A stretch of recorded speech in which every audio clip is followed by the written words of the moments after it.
Hello everyone, good morning. Welcome to my channel. In last video, we all discussed about chapter number 15, economic development, and we talk about the different kind of methods of allotting of resources. In that, we studied about market system as well as socialist system, and we got information about mixed economy. तो last जो हमारा video था उसमें हमने chapter 15 के second part के बारे में बात की थी। आज का जो वीडियो है उसमें हमें chapter 16 standard 10 GSCB board chapter number 16 economic liberalisation, globalisation और प्राइवेटाइजेशन उसके बारे में बात करनी है, जिसको हम इकोनॉमिक रिफॉर्म्स भी बोल सकते हैं। तो ये चैप्टर में हमें क्या डिस्कस करना है वो पहले जान लेते हैं कि ये चैप्टर में हमें सबसे पहले इकोनॉमिक लिबरलाइजेशन क्या है वो जानना है, उसके एडवांटेजेस और डिसएडवांटेजेस। फिर प्राइवेटाइजेशन क्या है, उसके एडवांटेजेस डिसएडवांटेजेस। ग्लोबलाइजेशन, उसके एडवांटेजेस और डिसएडवांटेजेस। उसके बाद WTO वर्ल्ड ट्रेड ऑर्गेनाइजेशन के बारे में हमें जानना है, उसके ऑब्जेक्टिव्स क्या है, फंक्शंस क्या है, इसकी इम्पैक्ट हमारी इंडियन इकोनॉमी में क्या हुई है वो हमें जानना है। Most important topic of board examination sustainable development क्या है वो हमें डिस्कस करना है।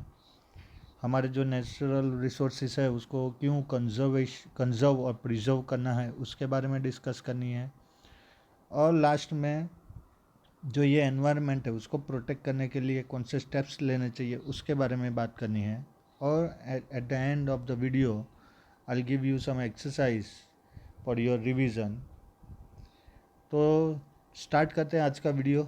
Chapter number 16 economic liberalisation and globalisation. तो इकोनॉमी क्या है वो हमें लास्ट चैप्टर में पता चल गया। अब हमें ये जानना है कि ये जो लिबरलाइजेशन है और ग्लोबलाइजेशन है वो क्या है। तो ये स्टोरी एक्चुअली चालू होती है 1947 से, जब हम इंडिपेंडेंट हुए। उसके बाद 1950 में हमने एक इंस्टीट्यूशन बनाई जो हमारी इकोनॉमी को स्पीड से डेवलप करे, प्लान करे, जिसको हमने बोला प्लानिंग कमीशन ऑफ इंडिया, जो 5 इयर्स का प्लान बनाता है। इकोनॉमी के जो 3 मेन सेक्टर है, एग्रीकल्चर, इंडस्ट्रीज और सर्विस सेक्टर, इसमें कहाँ पे कितना इन्वेस्ट करना है और कौन से सेक्टर को ज़्यादा डेवलप करना है इसके बारे में डिसीजन लेता है। That is called 5 years planning commission, जिसका 2014 से नाम बदल के नाम हो गया है नीति आयोग। नीति आयोग है इसका नाम। जो अभी प्लानिंग कमीशन है, प्लानिंग कमीशन वही है पर उसका नाम बदल गया है नीति आयोग, जिसका फुल फॉर्म है national institute for transforming India, जो 2014 से एप्लीकेबल हो गया है। तो हमारी कंट्री में ये इकोनॉमिक रिफॉर्म्स की हमें ज़रूरत क्यों पड़ी, what is the reason of this economic reforms. ये जो लिबरलाइजेशन है, ग्लोबलाइजेशन है और प्राइवेटाइजेशन है, ये तीन वर्ड में ही इसके एक्चुअली मीनिंग है। अगर शॉर्ट में समझना है तो लिबरलाइजेशन मीन्स लिबर्टी मिलना, प्राइवेटाइजेशन मीन्स प्राइवेट करना, प्राइवेट बिजनेस या ट्रेड करना, और ग्लोबलाइजेशन मीन्स पूरे वर्ल्ड से जुड़ना, ग्लोबल यानी पूरी दुनिया के साथ अटैच होना, that is called globalisation. In short ये हमें 3 स्टेप्स क्यों लेने पड़े, ये इस चैप्टर की जो थियरी है वो यही है कि ये हम जानें, हम सीखें, क्योंकि हम इंडिया में रहते हैं, हमें पता होना चाहिए कि हमारी कंट्री की इकोनॉमी किस डायरेक्शन में जा रही है। तो ये 5 इयर्स प्लानिंग कमीशन हमने 1950 से अप्लाई करना चालू किया। हर 5 साल के बाद ये प्लानिंग कमीशन चेंज होता रहता है, प्लान चेंज होता रहता है, और इसको हम एप्लीकेबल करते हैं अच्छे डेवलपमेंट के लिए, अच्छे ग्रोथ के लिए। बट अनफॉर्चुनेटली रीज़न कुछ ऐसा हुआ कि हमारे प्लानिंग कमीशन की इफ़ेक्ट जो हमने प्लान की थी वैसी नहीं मिली, यानी रिज़ल्ट हमें वैसा नहीं मिला। और स्पेशली फ्रॉम 1950 टू 1990, ये 40 इयर्स का अगर हम रेशियो देखने जाएँ हमारी कंट्री का, तो उसमें जो रिज़ल्ट हमने सोचा था उसके रिगार्डिंग बहुत ही कम हमें रिज़ल्ट मिला। और उसके सामने नेगेटिव फैक्टर जो था वो ये था कि हमारी पॉपुलेशन इतनी इंक्रीज़ हुई कि जिसके सामने ये जो डेवलपमेंट हो रहा था, जो ग्रोथ हो रहा था, वो इक्वली नहीं हो रहा था। उसकी वजह से हमारी कंट्री में बहुत सारे प्रॉब्लम आज की डेट में है और बहुत सारा चेंज भी आया है। पर 1991 के बाद जब ये इकोनॉमिक रिफॉर्म्स हुए, देखिए एक एक कॉमन है कि कोई भी वस्तु एज इट इज़ नहीं चलती है। कोई भी जो आ, हम थियरी या प्रैक्टिकल वर्क की बात करें तो वो एग्जैक्टली एक सिस्टम एक जैसा नहीं चलता है। हाँ, एक जैसा वो वर्क चलता है कब तक, जब तक वहाँ से आउटपुट निकलता है। जब आउटपुट निकलना बंद हो जाता है तो फिर थियरी या तो मेथड, दोनों में से कोई एक या कोई दोनों चेंज करना ही पड़ता है। हमारी इकोनॉमी की सिचुएशन भी ऐसी ही थी कि जो आउटपुट हमें मिलना चाहिए था, जो प्लानिंग कमीशन के अकॉर्डिंग जो इन्वेस्टमेंट होता था, उससे जो आउटपुट हमें मिलना चाहिए था वो आउटपुट हमें मिल नहीं रहा था। और उसकी वजह से हमें कुछ नया करने की ज़रूरत थी। और वो जो नया हुआ 1991 में, उसको बोला गया economic reforms. So when India became independent in 1947, our government accepted the path of planning to achieve speedy economic development. It took over the charge of achieving speedy economic development by implementing 5 year plans, one after the other. Monetary policy, fiscal policy, industrial policy have been announced for this. Although many of these plans were completed, success was not attained in achieving economic development in true sense. Hereby, government investigated the causes of failures and determined to give new form of different economic policies in order to rectify the errors done in the past. तो ये जो change आने की ज़रूरत थी वो यहाँ से हमें पता चलता है कि जो 5 years प्लानिंग कमीशन थे वो इम्प्लीमेंट तो हुए, तो उसका जो रिज़ल्ट होना था, जो रिज़ल्ट हमें मिलना चाहिए था, जो डेवलपमेंट होना था, वो ट्रू सेंस में हुआ नहीं। और उसकी वजह से गवर्नमेंट को उसको बाइफरकेट करने की ज़रूरत पड़ी, उसको इन्वेस्टिगेट करने की ज़रूरत पड़ी, उसके जो फेलियर्स थे उसके रीजंस को ढूंढने की ज़रूरत पड़ी। जो एरर्स हमारी जो पास्ट में हो गई, कहाँ मिस्टेक हो गई, वो हमें चेंज करने की ज़रूरत पड़ी। In that regard, in industrial policy of 1991, such economic reforms were implemented which could strengthen economic development, which are known as first liberalization, second privatization and third globalization. तो ये जो चेंज हुए उसको बोला गया लिबरलाइजेशन, प्राइवेटाइजेशन एंड ग्लोबलाइजेशन। अब ये जो चेंज हुआ उसकी ज़रूरत क्या थी? तो एक था कि increasingly encourage private and foreign investment in order to utilize India's abundant natural and human wealth in the process of economic development in a more productive manner. तो हमारे जितने भी रिसोर्स थे और हमारी जो ह्यूमन वेल्थ थी उसका मैक्सिमम यूज़ करना और मैक्सिमम प्रोडक्ट प्रोड्यूस करना, ये एक हमारा इंटेंशन था। सेकंड था optimum and efficient allocation of the Nations resources. जितने भी हमारे रिसोर्स थे हमारी कंट्री के, उसका जो एलोकेशन होना था वो ज़्यादा से ज़्यादा और अच्छे तरीके से हो, वो हमारा प्लान था। एक था restrict expenditure of the state and channelise the resources recovered from this investment in public enterprises toward increasing utilities which enhance welfare of the people. तो हमारे जितने भी पब्लिक एंटरप्राइजेस थी जो लॉस मेकिंग हुआ करती थी, वो कैसे वो एक्सपेंडिचर, स्टेट का जो एक्सपेंस होता था उसको कैसे कंट्रोल करे, कैसे जितने भी रिसोर्स है उसको मैक्सिमम यूटिलाइज करे और कैसे लोगों का भला हो। और एक था increase domestic income, employment and export income of the country.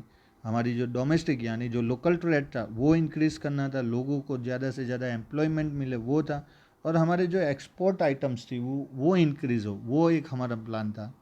और एक था increase competitiveness of the Indian economy. जो अभी तक एक स्टैग्नेंट इकोनॉमी थी उसको एक कॉम्पिटिटिव एटमॉस्फेयर में लाना ज़रूरी था, क्योंकि अगर आपके सामने कॉम्पिटिटर होगा तो वहाँ पर आप अपनी मेथड या तो टेक्निक चेंज करोगे। अगर आपको पता है कि क्लास में आप अकेले ही हो, फर्स्ट नंबर आए कि लास्ट नंबर आए आपका ही आएगा, तो इसमें से कितने लोग होमवर्क करेंगे या रिवीजन करेंगे?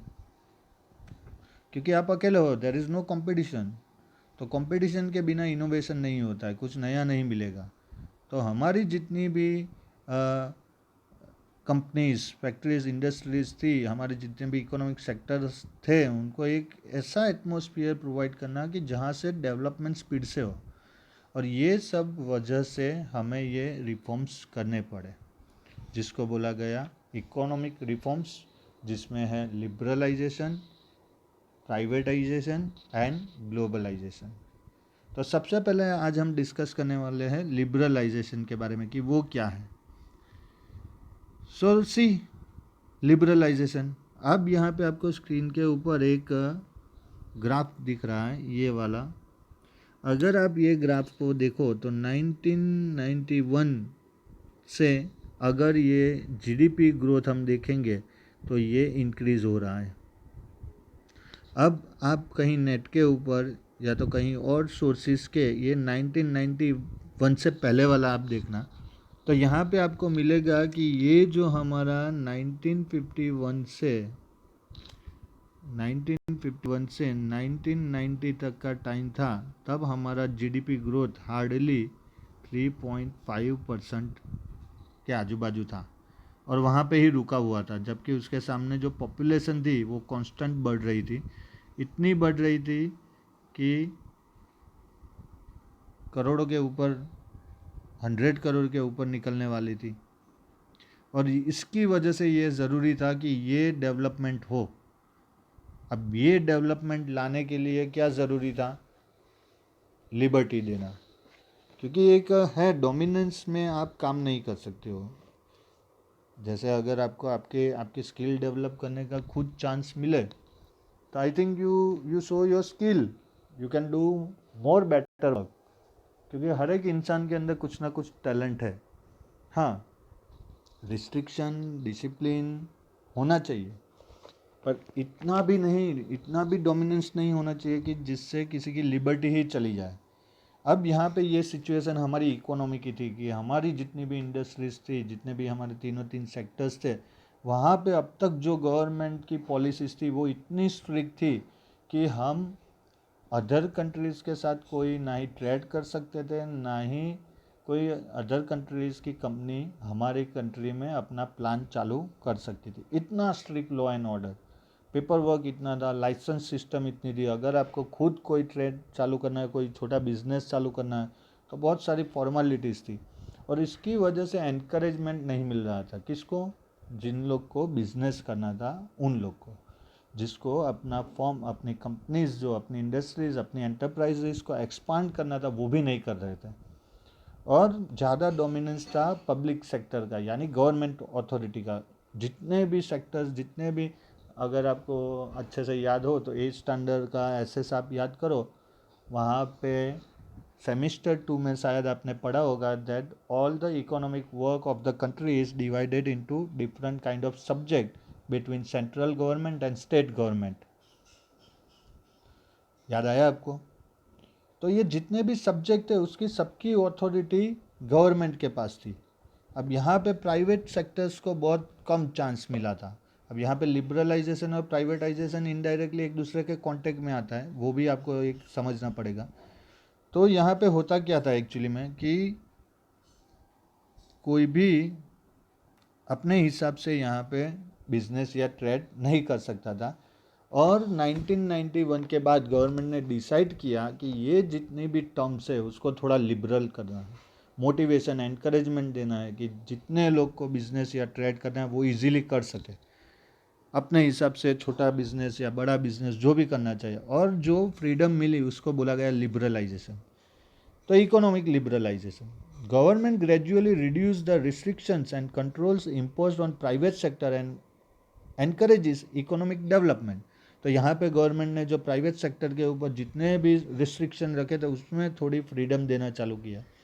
This is known as economic liberalisation. ये डेफिनेशन है, बोर्ड की एग्ज़ाम में ये आ सकता है, एडवांटेजेस और डिसएडवांटेजेस और लिबरलाइजेशन डायरेक्ट नहीं पूछेंगे बोर्ड एग्जामिनेशन में, ये थोड़ा ट्विस्ट करके वो लोग पूछते हैं।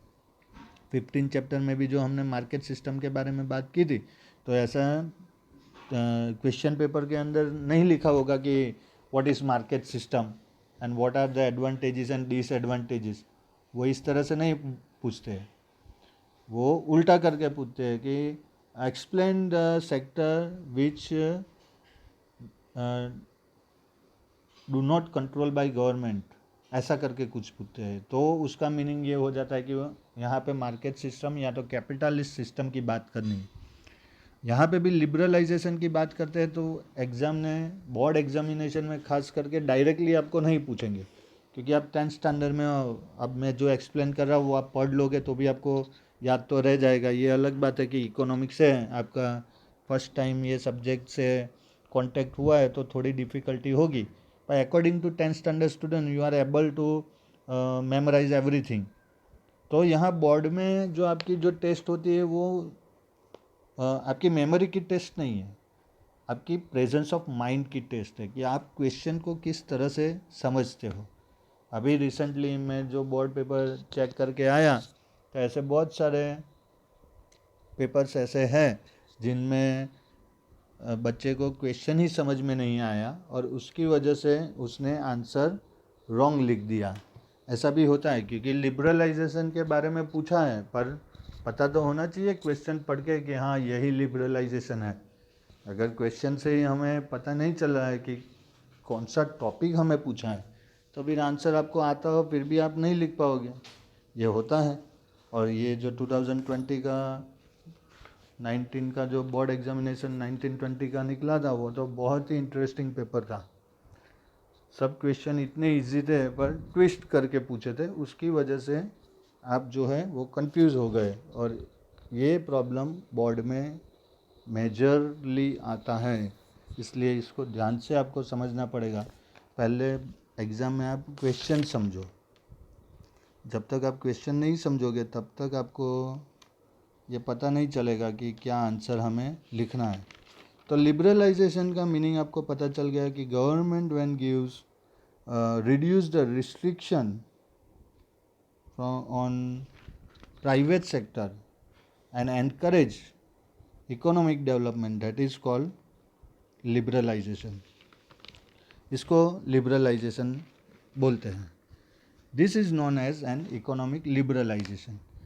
Main economic reforms related to liberalization which were made in the earlier period were, तो पहले जो अर्लियर टाइम में जो ये इकोनॉमिक्स रिफॉर्म्स हुए थे लिबरलाइजेशन के लिए वो क्या थे, तो there were reservation for 18 industries.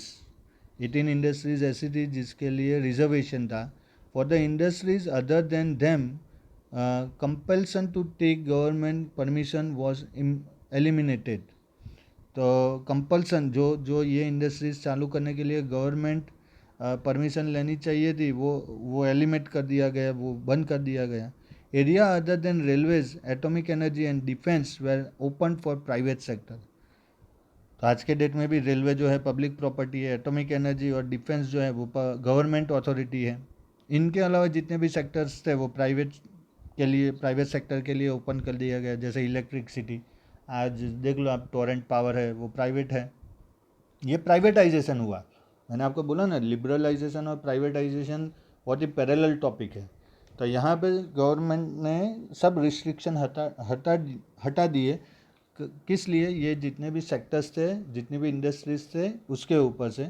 Railway का भी अभी तो प्राइवेटाइजेशन होने वाला है ऐसा सुनने में आया है, अब देखते हैं। But railway is the life line of our country, तो इतना जल्दी इसका प्राइवेटाइजेशन नहीं होगा।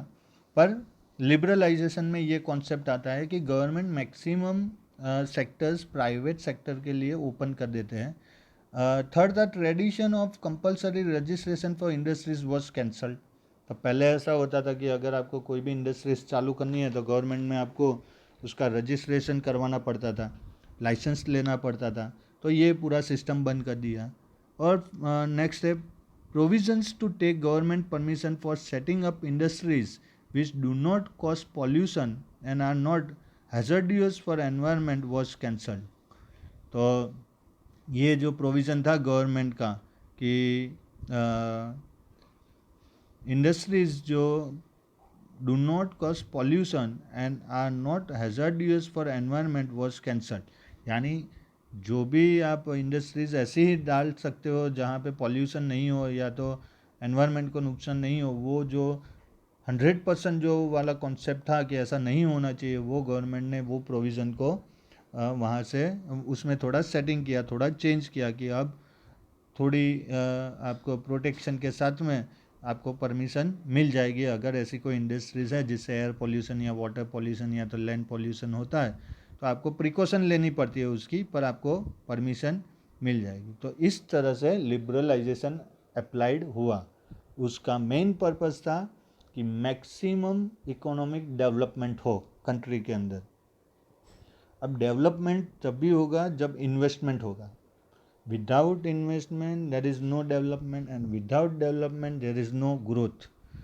ये एक पूरी चेन है। इन्वेस्टमेंट होगा तो डेवलपमेंट होगा, डेवलपमेंट होगा तो ग्रोथ होगा, और ग्रोथ होगा तो और इन्वेस्टमेंट होगा। तो सब एक दूसरे के साथ कनेक्टेड है यहाँ पे। तो मेन था कि मैक्सिमम इन्वेस्टमेंट को एनकरेज करना। सब लोगों को ऐसा होना चाहिए कि मैं भी छोटा सा बिजनेस करूँ जिससे मेरी भी फाइनेंशियल कंडीशन अच्छी हो। अब जब आपकी इंडिविजुअल फाइनेंशियल कंडीशन अच्छी होगी तो इसका मतलब ये होगा कि पूरी कंट्री की फाइनेंशियल कंडीशन अच्छी होगी, क्योंकि after all we are living in a country. If we developed our self then ultimately we are developing our country also. तो अच्छे से अगर आप पढ़ोगे तो आप अपनी कंट्री के लिए पढ़ रहे हो। अगर आप डॉक्टर बनोगे तो बेनिफिट डॉक्टर बन के किसको होगा? कंट्री को होगा। अगर इंडिया में रहे तो फिर डॉक्टर बन के अमेरिका चले गए तो बेनिफिट तो अमेरिका को मिलेगा, और आपके पीछे इन्वेस्टमेंट इंडिया कर रहा है। तो पढ़ लिख के डॉक्टर बनना है, डॉक्टर बनने के लिए अमेरिका जाना है, पर फिर बन के इंडिया आ जाना है, ये ध्यान रखना है। अब इसके जो एडवांटेजेस थे लिबरलाइजेशन के वो हम देखते हैं।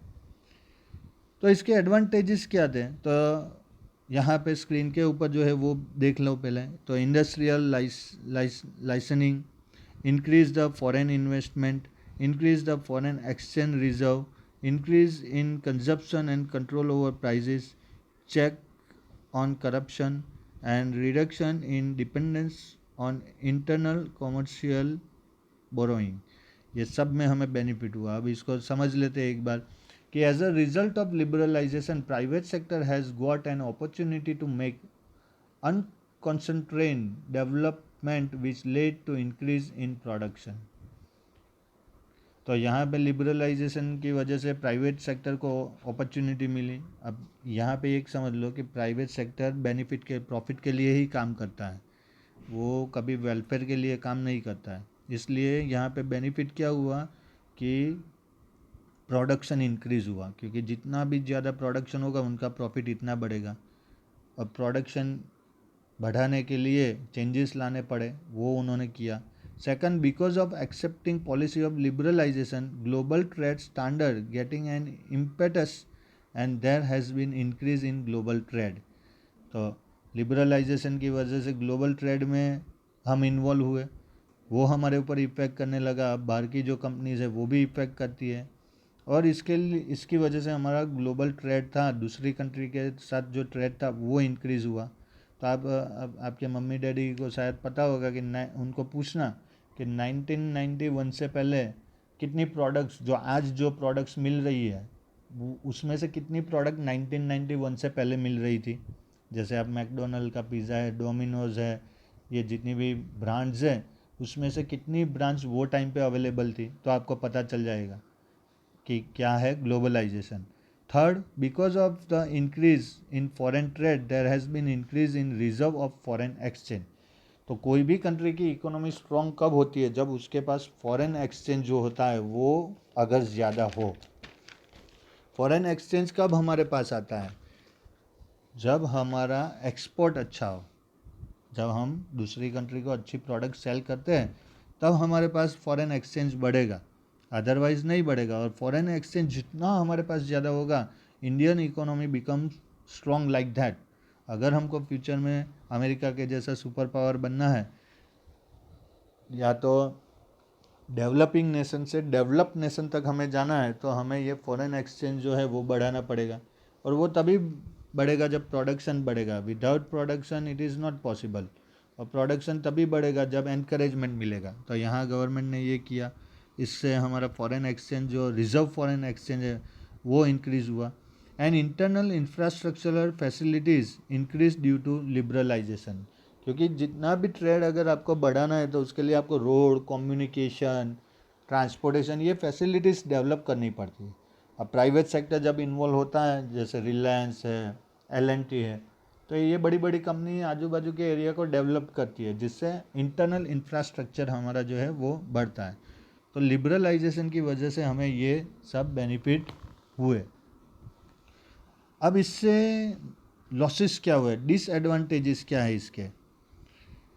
तो in spite of decrease in restriction, monopoly could not be checked. तो रिस्ट्रिक्शन तो गवर्नमेंट ने अपना कम कर दिया, पर सामने किसी की मोनोपोली सेट हो रही है, ये गवर्नमेंट ने चेक नहीं किया। यानी कुछ बिजनेस ऐसे हो गए जिसमें उनकी मोनोपोली हो गई, जहाँ पे उनका कोई कॉम्पिटिटर नहीं था, उनके ऊपर कोई रिस्ट्रिक्शन नहीं था। अब लास्ट चैप्टर में मैंने आपको मार्केट के बारे में बताया था, पर मैंने शायद आपको लास्ट वीडियो में अलग अलग टाइप के मार्केट्स के नाम भी बताए थे, monopoly market, complete competition market, ये सब मार्केट के बारे में बताया था। तो मोनोपोली मार्केट क्या होता है कि मोनोपोली मार्केट में प्रोड्यूसर एक ही होता है और बायर्स बहुत सारे होते हैं। तो प्राइस डिसाइडेड, मोनोपोली मार्केट में the producer is price maker, यानी वो एक ही प्रोड्यूसर है। अगर आपको कोई कोई भी चीज़ चाहिए और वो एक ही पर्सन बेच रहा है, तो वो आपको जो भी प्राइस बोलेगा आपको देनी ही पड़ेगी। तो यहाँ पे एक प्रॉब्लम कौन सा चालू होता है, डिस्पैरिटी ऑफ इनकम का चालू होता है, इनकम इम्बैलेंस हो जाती है। सेकंड है, as focus has only been paid on industrial sector, India has remain backward in development in agriculture field. तो ये जो लिबरलाइजेशन हुआ वो स्पेशली इंडस्ट्रियल सेक्टर में ज़्यादा इम्पैक्टफुल रहा। तो उसकी वजह से जो हमारा बेस था एग्रीकल्चर, वो सेक्टर हमारा पीछे रह गया। वहाँ पे डेवलपमेंट इतना नहीं हुआ जितना इंडस्ट्रीज के पीछे हुआ, ये हमें लॉस हुआ। Third, there has been increase in disparity of income. तो जैसे मैंने बोला, इनकम कुछ लोगों के पास ज़्यादा पैसा आ गया, कुछ लोग गरीब हो गए, ये इम्बैलेंस हो गया। And fourth, because of increase in imports and decrease in exports, foreign debts has increase. तो यहाँ पे क्या हुआ कि जैसे ही ये लिबरलाइजेशन चालू हुआ, प्राइवेट सेक्टर चालू हुए, तो उन्होंने अपनी रॉ मटेरियल या जो भी उनको मटेरियल चाहिए था वो फॉरेन से इंपोर्ट तो करना चालू कर दिया। तो इंपोर्ट हमारा इंक्रीज़ हुआ, पर एक्सपोर्ट प्रोडक्ट नहीं हो रही थी, इतना प्रोडक्ट बाहर सेल नहीं हो रहा था, जिसकी वजह से हमारा फॉरेन डेब्ट था वो बढ़ा। और ये सब प्रॉब्लम लिबरलाइजेशन की वजह से आए। पर मेन बेनिफिट ये था कि अब हम लोग इंटरनेशनल ट्रेड में मेन स्ट्रीम में एंटर हो चुके थे, जहाँ पे वर्ल्ड के जितनी भी कंट्रीज़ में जो भी प्रोडक्ट प्रोड्यूस होती थी, हम हमारी कंट्री में उसको इजीली परचेस कर सकते थे। इसमें सबसे ज़्यादा बेनिफिट हुआ कस्टमर को, कि कस्टमर को चॉइस मिली, कंपटीशन टफ हुआ तो प्राइस भी कंट्रोल में आ गई। और ये सब भी इनडायरेक्ट बेनिफिट है जो हम प्राइवेटाइजेशन में बात करेंगे। तो आज के वीडियो में मेरे ख्याल से इतना हम लिबरलाइजेशन तक रखते हैं। ये चैप्टर थोड़ा लेंथी है, वैसे टेक्स्ट बुक के अंदर देखने जाए तो बहुत ही छोटा है, पर इसकी डिस्कशन करने में हमें टाइम जाएगा, क्योंकि ये मेन बेस है, लिबरलाइजेशन, प्राइवेटाइजेशन और ग्लोबलाइजेशन। अगर ये आपको क्लियरली समझ में नहीं आया तो आगे जाके इकोनॉमी में आपको बहुत सारे प्रॉब्लम हो गए। इसलिए मैं वन बाय वन एक एक टॉपिक को डिस्कस करूँगा। इसके रिगार्डिंग आपको कुछ भी क्वेरी है, कुछ भी डाउट्स हैं, तो आप मुझे टेक्स्ट कर सकते हो। और एज़ इट इज़ जैसा मैं बोलता हूँ आपको कि वीडियो को लाइक करना है, शेयर करना है और चैनल को सब्सक्राइब करना है। रिगार्डिंग लिबरलाइजेशन कोई भी अगर इश्यू है, आपको कुछ भी समझ में नहीं आ रहा है, तो you can text me, send me your comments and suggestions. Okay, तो नेक्स्ट वीडियो में हम प्राइवेटाइजेशन के बारे में बात करेंगे। तो ये चैप्टर मेरे ख्याल से 3 पार्ट में हम कंप्लीट करेंगे। नेक्स्ट वीडियो में हम प्राइवेटाइजेशन और ग्लोबलाइजेशन दोनों के बारे में डिस्कस करेंगे. Thank you. Stay home, stay safe. God bless you. Thank you very much.